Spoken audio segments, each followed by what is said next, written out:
Hi guys, this is Sai Kumar Kurtivada. In this video, we will learn about iframes in HTML. So what is the iframe and what is the purpose of iframe? So iframe is something like you have a web page and you want to embed one more web page onto your current web page. So whenever you want to embed one web page into another web page, then we can call it as iframe.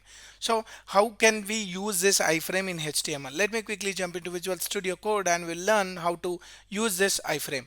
So first thing what we'll learn is what is an iframe. So iframe introduction, it is used to embed one particular website into another website. And now how to use that? This is having an element with the name of iframe, and this iframe can be pointed to one particular HTML file, that is another web page. So what is meant by web page? A file which is having an HTML content and extended with a .html, that is called as iframe, and that can be hosted or they can use local also. In this particular iframe, I'll target first with the remote URL. So let me go with remote URL. What I'll do is I'll just go into some valid or whitelisted iframes. That is nothing but, let me go with ionicprogrammer.blogspot.in. This is my particular blog. So what I'll do is I'll embed this blog in my particular index.html.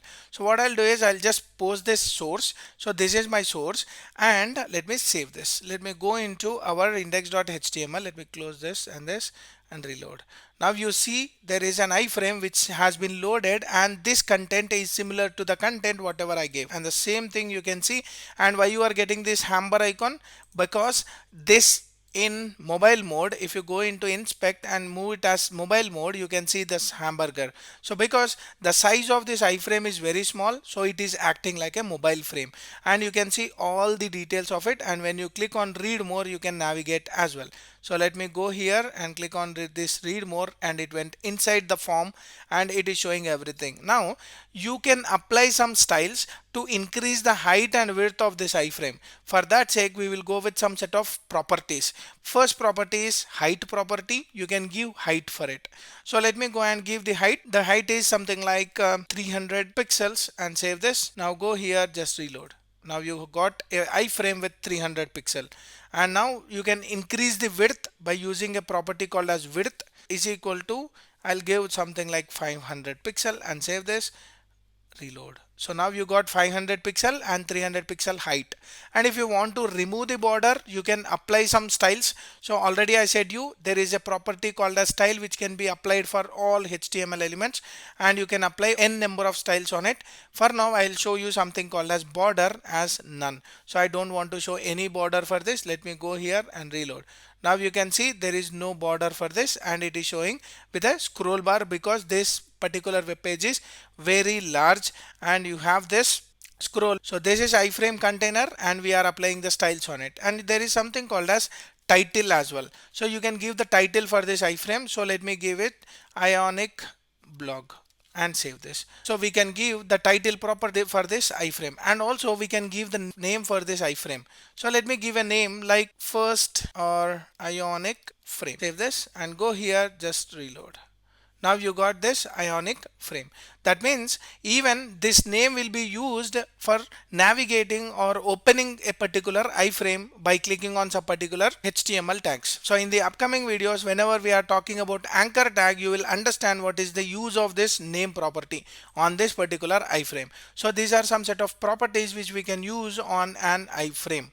So this is about your remote path. If you want to give any absolute path, you can give it. Let me go and create one index2.html, and then I can add some set of h1 tag, or let me go with h3 tag. Hi, this is inside iframe. So I created one file called as index2.html. Instead of pointing to remote URL, I'll use my absolute path and point to my index2.html and save this. Let me go here and just reload. Now you saw, hi, this is inside iframe, but you are not seeing any scroll and any border. Why? Because of this style. Let me remove the style and you can see the border for that iframe. Let me go and reload. You can see a border for it. So that's about your iframe. You can point to your files, that is local files, or if you want to point to some set of remote URLs, then also you can point to the remote URLs. But that remote URL should allow you to use it in the iframe. Why I am telling that? Because if you use www, that is https:// google.com, that will not allow you to use in the iframe, because that will not give the permissions to you. So it depends on the URL or the target URL, whatever you are using in the iframe. They have to provide you the permissions to use it. That means any blogspot of Google will provide us to use that.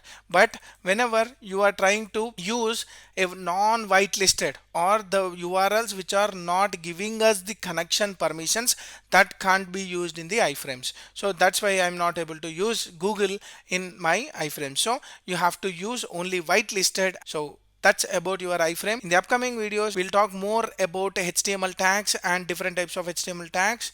Stay tuned. Hope you like my explanation. If you like my video, like, share, subscribe to my channel for more updates. Signing off. Thank you.